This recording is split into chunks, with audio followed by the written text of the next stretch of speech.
Daniel 7 is considered by some to be the most important chapter in the book of Daniel.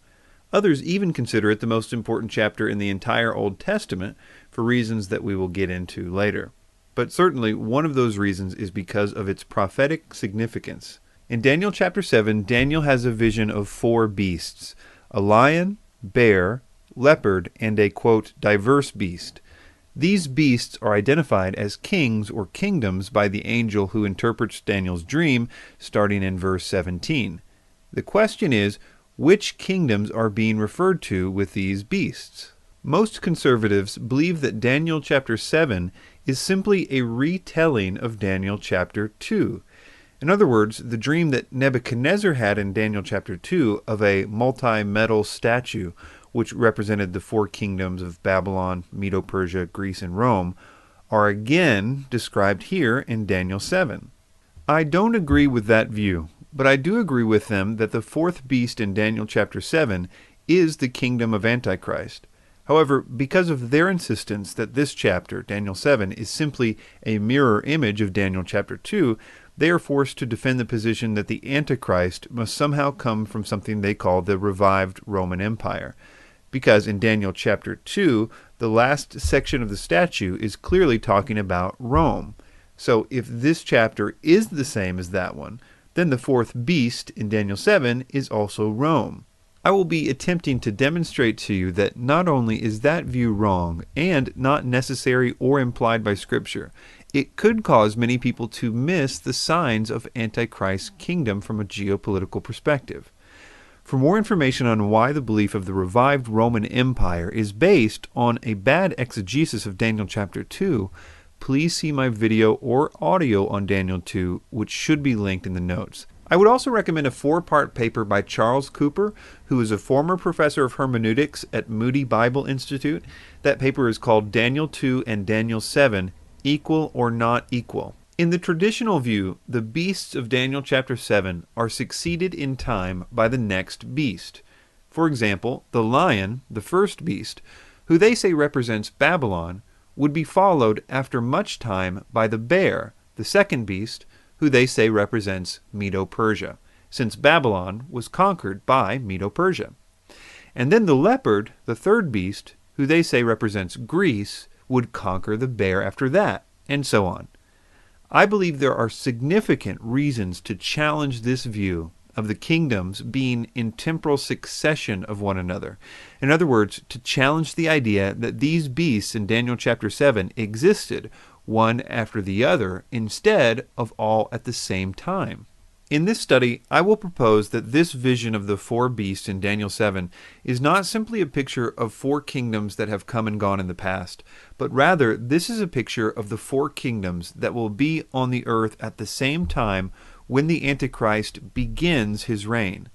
If this is the case, then this chapter, along with the latter half of Daniel 11 and Revelation 13, give the church its best chance to recognize the geopolitical precursors to the rise of Antichrist.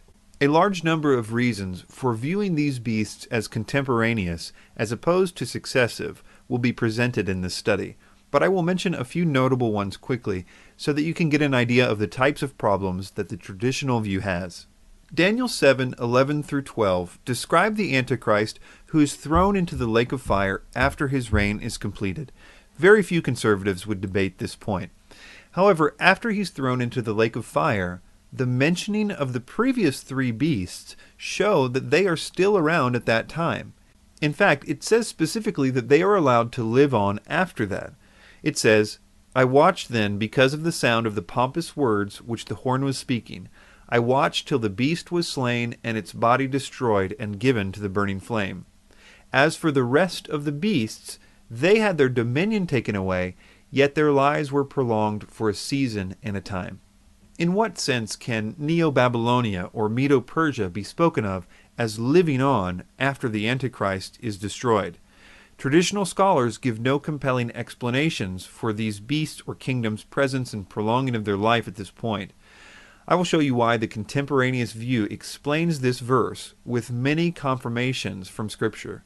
Additionally, there are several grammatical and contextual indications that make it plain that these kingdoms exist at the same time in history. I will also be showing how not only does the traditional view contain no explicit evidence, the evidence it does present is often inconsistent and wrong.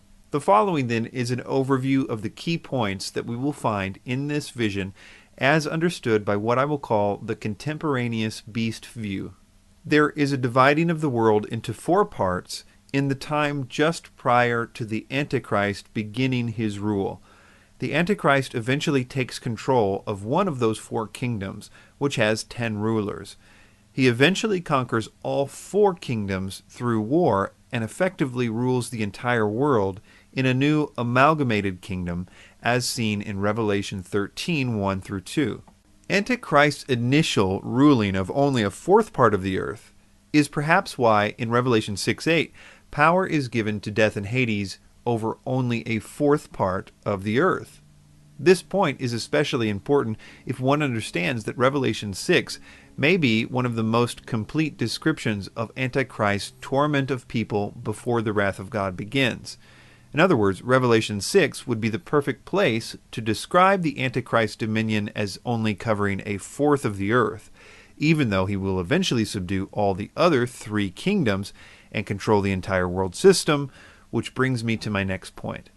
The contemporaneous beast view suggests that Daniel chapter 11, 36 and following essentially links Daniel chapter 7 with Revelation 13. Let me explain what I mean by all that, and it may take me a minute to do so, so bear with me. Daniel chapter 11 verses 36 through 45 describe how the Antichrist will be conquering all kinds of lands and kingdoms through warfare. Then, later on at some point, he will declare himself to be higher than God in the holy place in Jerusalem. At that point, what's sometimes called the abomination of desolation, it will signify the last 3.5 years of his reign. But before that, in the first 3.5 years, he is busy making war. He's conquering all kinds of kingdoms and establishing his domain.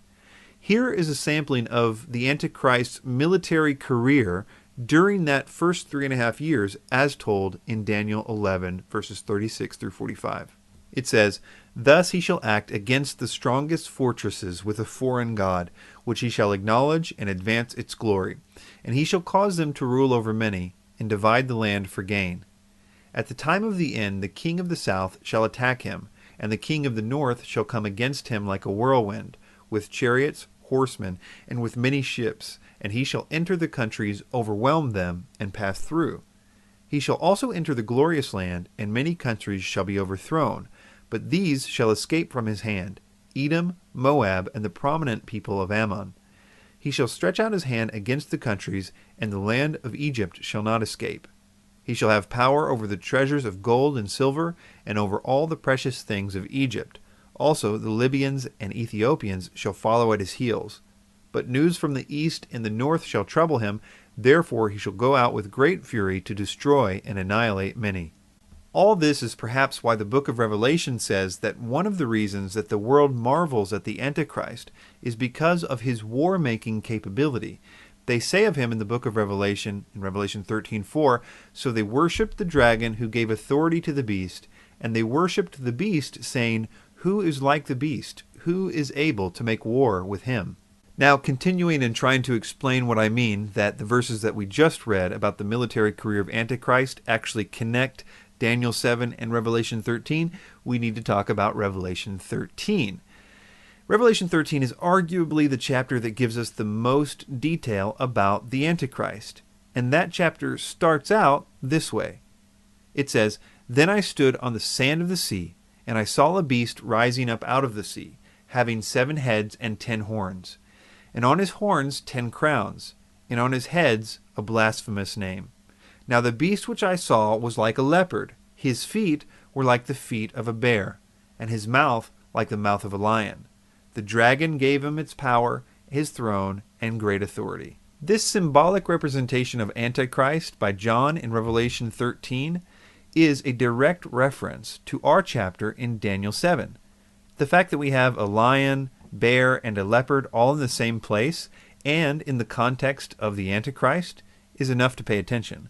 But when you see that it has 7 heads and 10 horns, a direct correlation to Daniel 7, the possibility of this being a coincidental similarity is not a reasonable option. Let me show you why this is significant.